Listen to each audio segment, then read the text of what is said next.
wanda sallah ta kubuce masa biduni udhirin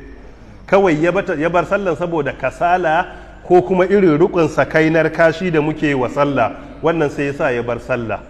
A wannan magana mafi inganci na malamai, in har lokacin tafi da ko ya sallace ta Allah ba zai karba ba,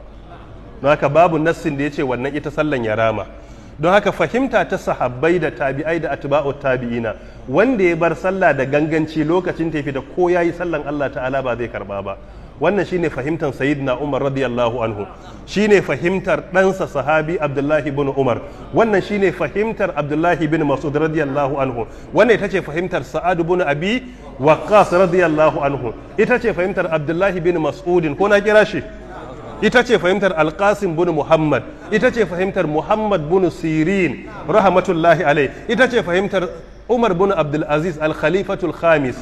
wanda ita ce fahimtar Imamu Shaukani rahmatullahi alaihi, ita ce fahimtar Sheikhul Islam rahmatullahi alaihi, yan baya-bayan nan da Sheikh Muhammad Nasiruddin al-Albani, da Sheikh bin Bas, da Sheikh Muhammad bin Salih al-Uthaymin rahimahumullah, duk sun yi tarayya wanda ya bar sallah da gangan lokacin tafi da ko ya sallace ta Allah ba zai karba, Allah baya bukata.